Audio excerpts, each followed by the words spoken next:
A palavra de hoje vai ser dolorosa. Hoje eu quero falar um pouquinho sobre o pecado, sobre o resultado das nossas escolhas, sobre a lei da semeadura, que diz que tudo aquilo que você plantar, certamente ceifará. Ou você ou seus filhos, né? Alguém vai ceifar. Porque muitas vezes o dono do campo, o dono da vinha, né, faz a plantação, mas seus filhos vão colher em algum dia aquela safra. E essa história do rei Ezequias é bem curiosa, e nós vamos nos ater apenas aos últimos versos, quando ele diz: boa é a palavra do Senhor que você falou, pois ele pensava assim: enquanto eu viver, haverá paz e segurança. Quanta insensatez desse rei. Eu quero iniciar trazendo uma matéria do jornal, um crime que aconteceu em 17/10/2022, não diferente dos outros que acontecem todos os dias. Afinal, todo dia alguém está plantando alguma coisa e alguém está ceifando alguma coisa. Mas nesse dia, aparentemente normal, houve uma discussão dentro de casa. O marido, que era professor de judô, faixa preta, ele agrediu a sua esposa até ela desmaiar, quase morta.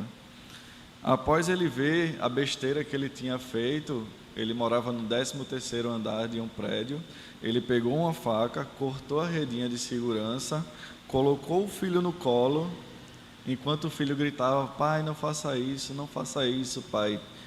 Ele se jogou daquele 13º andar do prédio com o filho nos braços. Tenho certeza que aquele problema não começou naquele dia. Tenho certeza que esse problema nasceu já há algum tempo. Aquele foi apenas o dia da colheita, o dia da gota d'água. E muitas vezes a gente pensa que um problema se inicia hoje, mas o problema não se iniciou hoje.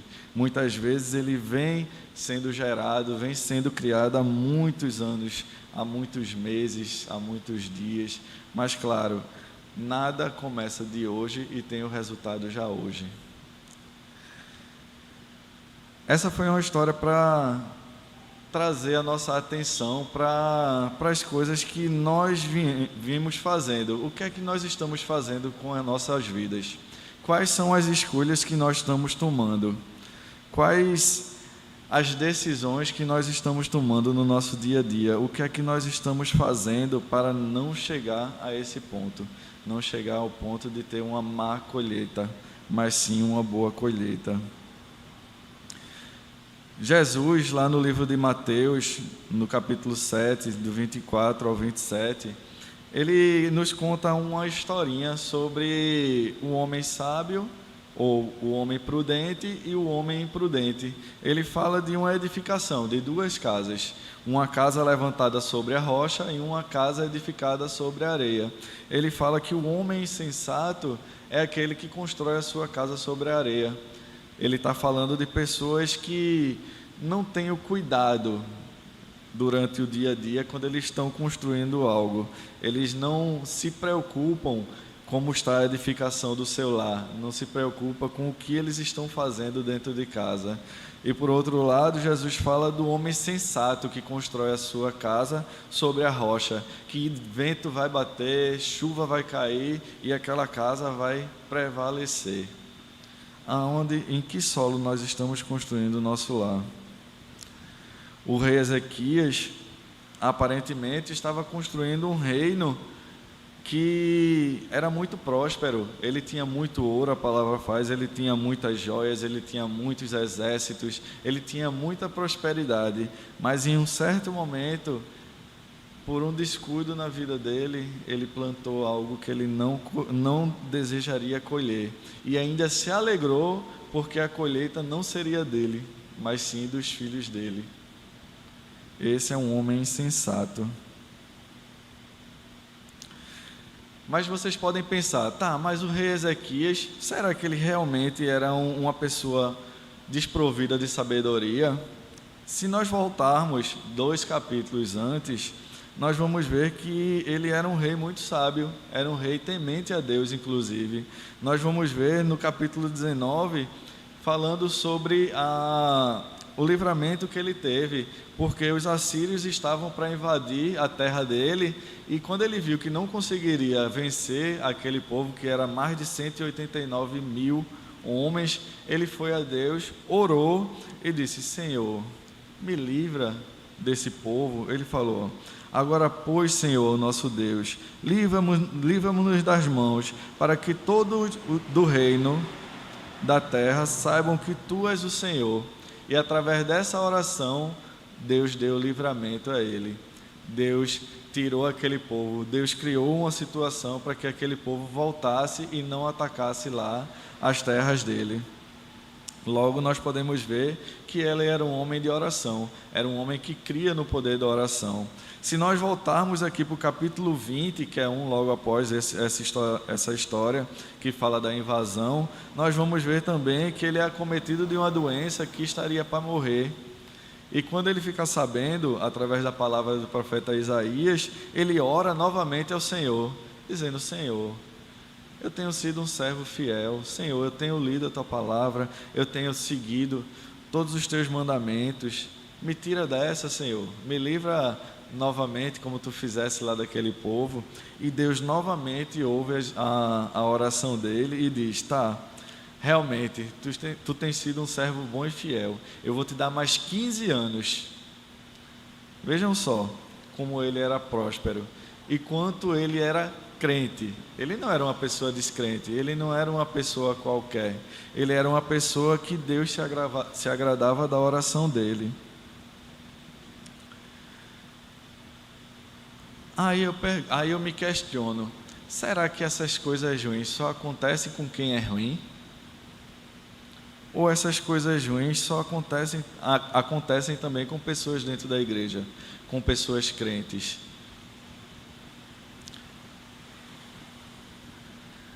Eu acho que acontece com todo mundo, mas nós precisamos ter sabedoria.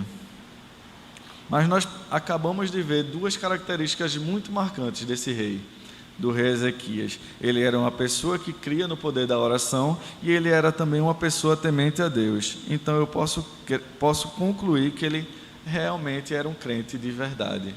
Ele era um crente que acreditava realmente no poder de Deus e que Deus podia salvá-lo de toda e qualquer coisa que pudesse acontecer em sua vida.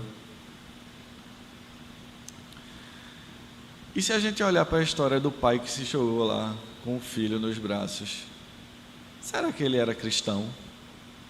Será que ele não era cristão?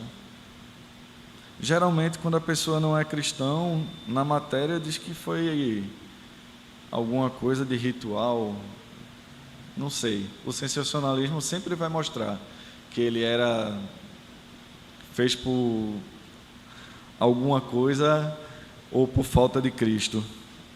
Muito provavelmente ele era cristão, porque todo mundo nesse Brasil se denomina cristão, né? Ainda que seja aquele do IBGE.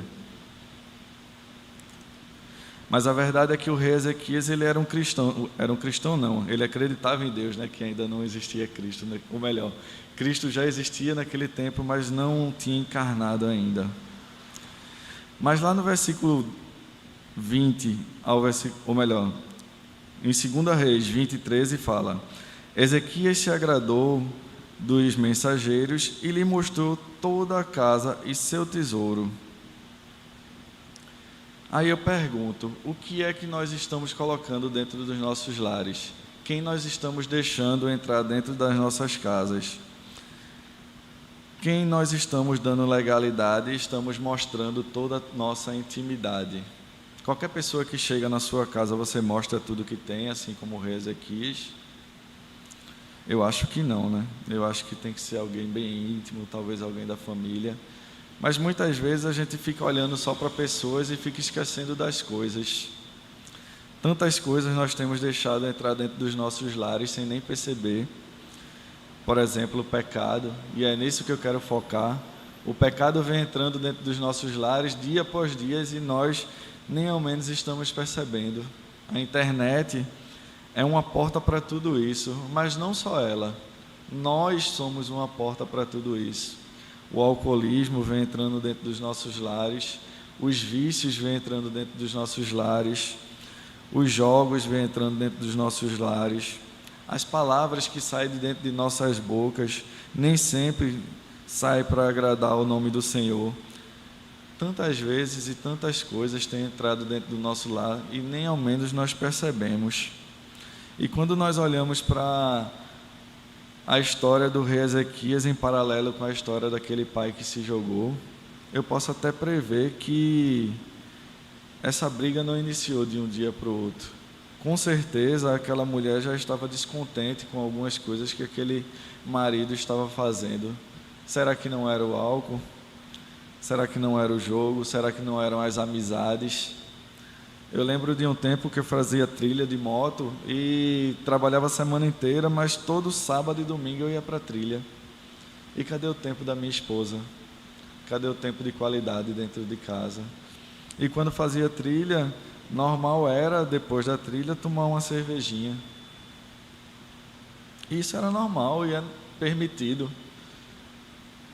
Eu tinha terminado a trilha, estava apenas com alguns amigos, tomar uma cervejinha, não chegava alcoolizado dentro de casa. E para quem está no mundo isso é muito normal.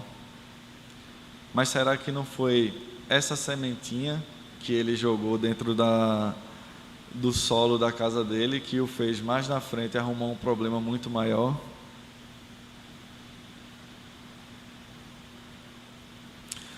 João 10,10 nos fala que o ladrão vem somente para roubar, matar e destruir. Satanás, quando entra em nossas vidas, ele entra de uma forma bem sorrateira. Ele entra através de um pecadinho de nada, de uma besteirinha de nada. É apenas uma cervejinha com uma foto no Instagram, talvez. Mas quem está olhando aquelas fotos? Será que os nossos filhos estão olhando aquelas fotos? E será que mais na frente a colheita não vai ser ele achando que ser feliz é ter uma cerveja na mão, numa foto no Instagram? Será que ser feliz não vai ser estar numa roda de mulheres, cheia de felicidade? O que é ser feliz para a gente? Será que esse ser feliz não é uma plantação que nós estamos fazendo que vamos colher algo amargo mais na frente? O rei Ezequias, ele plantou muita coisa, ele conseguiu juntar muito ouro, ele conseguiu ser muito próspero, mas na hora do questionamento quanto a quem ele deixou entrar no lar dele e tudo aquilo que ele apresentou, ele poderia ter tomado uma atitude diferente, porque ele já tinha vivido, na verdade, muitos milagres de Deus na vida dele.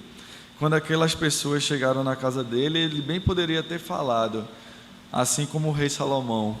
O rei Salomão, por exemplo, ele era procurado em todos os reinos por ser uma pessoa sábia. E muita gente trazia presentes de longe e vinha conhecer ele pessoalmente. Mas quando chegavam perto dele, ele dizia: a minha sabedoria vem de Deus. O rei Ezequias poderia ter feito o mesmo. Quando aquelas pessoas chegaram lá com presentes para dizer: poxa, tu fosse curado, que coisa boa, em vez dele mostrar toda a casa dele e deixar desconhecidos entrar dentro de casa, ele poderia muito bem ter dito: cara, isso é para a honra e glória de Deus, porque eu estava para morrer e ele me deu mais 15 anos. A mesma coisa ele fez quando eu estava para morrer mais uma vez durante a guerra, e Deus afastou aquelas pessoas que iriam guerrear conosco. Ele nos deu livramento. O que é que nós temos feito quando recebemos pessoas no nosso lar? Nós temos glorificado o nome do Senhor? E as nossas ações, elas têm glorificado o nome de Deus? Na oração de confissão lá, normalmente a gente sempre fala: Senhor, me perdoa pelos meus atos, minhas ações e minhas omissões, porque muitas vezes da minha boca saem palavras que não deveriam. Eu deveria estar te glorificando com a minha boca, mas muitas vezes eu não o faço. Isso é uma omissão. O pecado da omissão foi essa que o rei Ezequias cometeu. O pecado das minhas ações é tudo aquilo que, como Paulo fala, tudo aquilo que eu gostaria de estar fazendo eu não faço, mas tudo aquilo que eu já deveria não estar fazendo, nesse pecado eu vivo caindo dia após dia. Senhor, me ajuda. E muitas vezes a nossa vida é assim também, né? Muitas vezes a nossa vida não tem glorificado o nome do Senhor. Nós estamos vendo o milagre dele dia após dia em nossas vidas. Ele vem nos sustentando dia após dia e muitas vezes nós não damos o crédito a ele, mas nós nos vangloriamos, nós dizemos: não, eu consegui, eu venci, mas não dizemos: eu venci em nome de Deus, porque eu me ajoelhei, eu orei e ele viu graça em mim. Tantas vezes a glória não vai para Deus. Mas a palavra veio através do profeta Isaías, no versículo 17, dizendo: eis que virão dias em que tudo quanto houver em tua casa, com o que entesouraram os teus pais, até o dia de hoje, será levado para a Babilônia. Não ficará coisa alguma, disse o Senhor.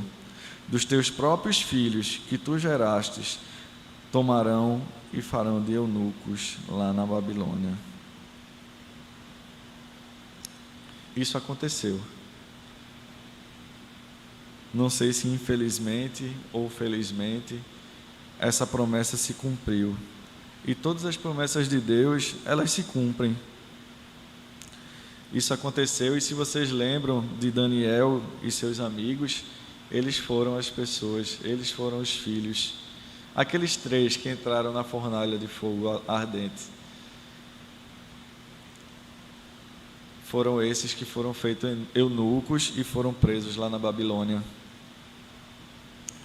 A resposta de Ezequias para o profeta foi bem constrangedora e muito egoísta. Quantas vezes nós não vivemos de forma egoísta? Mas eu quero ser feliz. É isso que geralmente nós dizemos, né? Eu mereço. Eu preciso ser feliz. Hoje eu estou precisando me alegrar. E isso nos dá legalidade para ir pecando, pecado atrás de pecado. Essa semana foi pesada.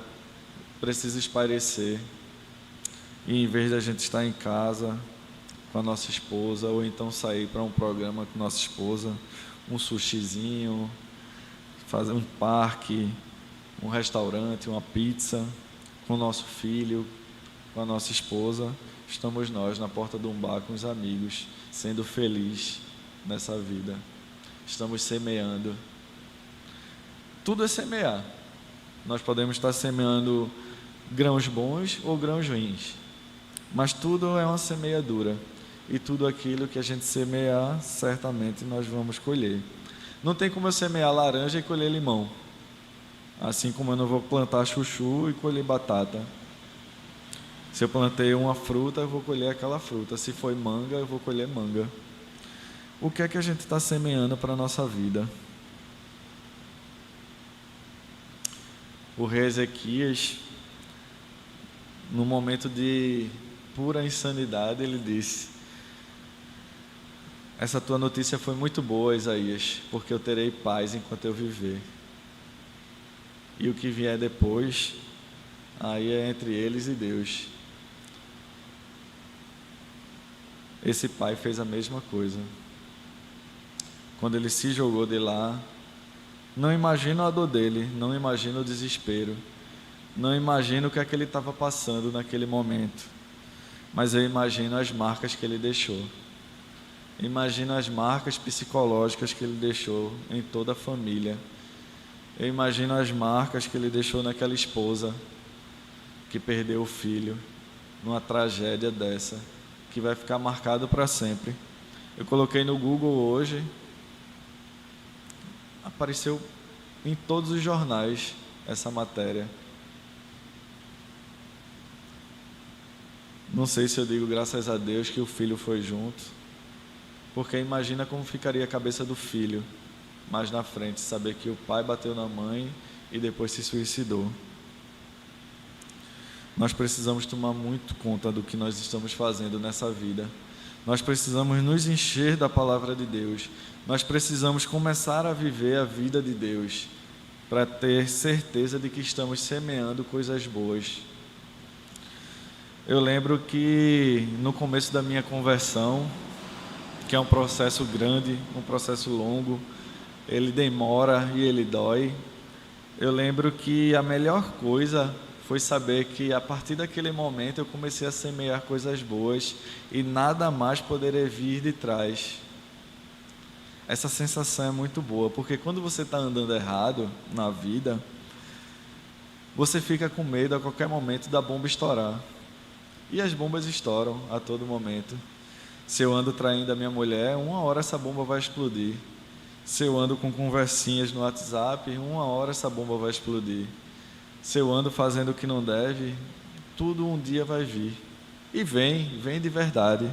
Só quem já passou por isso sabe. Eu vivia com medo de deixar o celular em cima de alguma coisa, porque aquele meu celular ele me denunciava. E depois que eu comecei a andar com Deus e comecei o meu processo de santificação, meu processo de conversão, uma coisa que me dava muito alívio era saber que nada mais dali por diante poderia me atacar, porque eu estava lavado e tudo o que eu tinha feito a partir dali era certo. Eu sabia que tudo que eu iria colher provavelmente era bom, e se algum fruto defeituoso viesse para tentar me acusar, eu ia dizer: não, Nanina, não, eu não fiz isso, e eu provo que eu não fiz isso. E eu tenho como dizer, com o meu olho aberto, olhando no seu olho, que eu não fiz isso, porque eu não sou mais assim. E não só o meu testemunho, mas os testemunhos de quem estava ao meu redor poderia me inocentar de qualquer coisa. Então, mais uma vez eu digo: cuidado com o que você está fazendo. Muitos hoje não medem a sua atitude. Muitos hoje não pensam no que vem amanhã. Eles apenas olham o bem-estar terreno. Muitos estão plantando para colher lá no céu. Ou melhor, muito poucas pessoas estão plantando para colher lá no céu.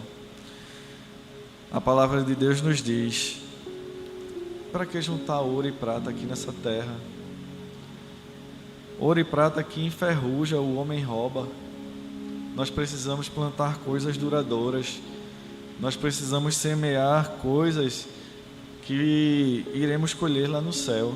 Nós precisamos entender que a vida não se acaba após a morte. A vida se inicia após a morte. Nós que somos cristãos precisamos ter isso em mente. E essa vida que nós temos aqui é muito curta para a eternidade que nós vamos viver, ou no céu ou no inferno. Nós precisamos medir as nossas ações. Nós precisamos ver o que é que nós estamos plantando, porque um dia alguém vai colher. Se não nós, alguém vai colher. E você? Qual o seu testemunho? O que é que você está plantando?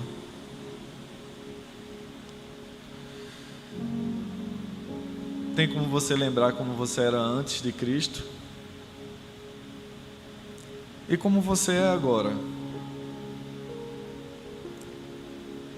Eu acho que é melhor viver como você é agora. Parar de olhar para trás. Parar de voltar a viver da forma que você vivia antes. Para que o seu testemunho daqui para frente seja de frutos bons. Tantas vezes, da lembrança, né, dos tempos bons que a gente vivia antigamente. Mas tudo aquilo que a gente plantou antigamente, um dia nós vamos ceifar. E tudo aquilo que nós estamos plantando hoje, um dia também vamos ceifar. Então é melhor continuar com a plantação de hoje.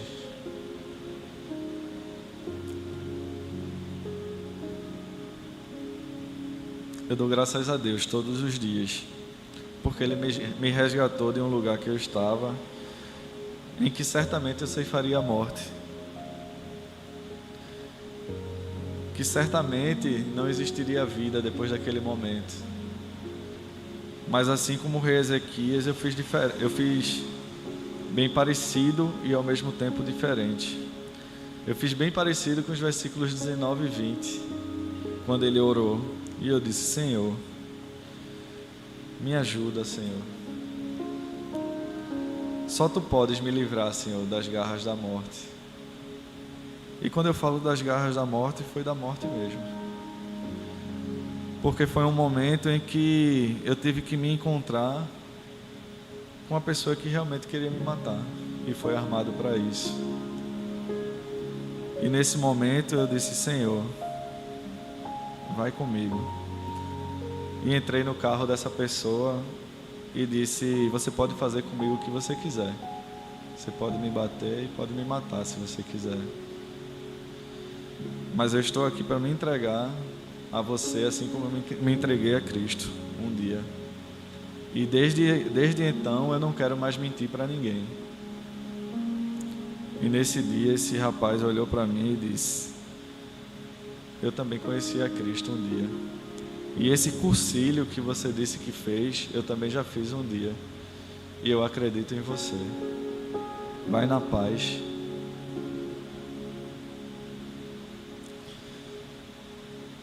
Você andar com Cristo é muito bom. E hoje eu preciso glorificar o nome dele fazendo o contrário do rei Ezequias.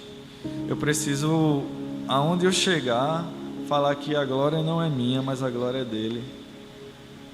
E quem entra na minha casa hoje não é qualquer pessoa, nem qualquer coisa. Foram escolhas que eu precisei fazer em um momento que eu posso chamar de tempo de santificação. Deus veio tirando tudo de mim. Tirou a bebida, tirou os vícios, tirou as trilhas, tirou algumas amizades, tirou inclusive familiares da minha vida. E até hoje eu digo: Senhor, Tu pode tirar tudo o que Tu quiseres, só não tira de mim a Tua presença, Senhor. Não foi fácil, não foi rápido. Eu estava vendo no Facebook um dia desse, fizeram 10 anos do meu cursilho. Não foi fácil, nem foi rápido, não foi em 30 dias, não foi em 1 ano, nem foi em 2. Para eu receber o perdão da minha esposa, foi mais de 1 ano. Isso eu morando junto com ela. Mas eu glorifico o nome do Senhor, porque Ele me salvou. Eu glorifico o nome do Senhor, porque Ele restaurou a minha vida. E hoje a vida que eu vivo, eu posso dizer que é o melhor momento da minha vida. Não porque eu estou aqui em cima, não porque hoje estou como pastor, mas porque essa vida que eu vivo hoje é muito melhor do que a vida que eu vivi os meus 30 anos anteriores. Você viver de bem com a vida, você viver de bem com você mesmo, você viver de bem com a sua esposa, você viver de bem com a sua família e com todos que estão ao seu redor é a melhor coisa da sua vida. Você não ser cobrado por qualquer coisa que você tenha feito ou que você faz ou que você vai fazer mais na frente, isso é ser livre. Isso é aproveitar a vida. E é essa vida que eu venho aqui testemunhar, porque essa é a vida que todo mundo precisa experimentar um dia. E diz o louvor que aquele que pisou no Santo dos Santos em outro lugar não sabe viver. Eu sou um desses que um dia pisou no Santo dos Santos e em outro lugar não sei mais viver. Vamos orar? Pai, eu quero Te agradecer, Senhor. Eu quero glorificar o Teu nome, Senhor, com a minha vida, Pai, cada vez mais. Pai, eu Te agradeço, Senhor, por tudo que Tu tem feito, Senhor, em minha vida, Pai. Que na verdade nem é mais minha, Senhor, mas essa vida é Tua, Pai.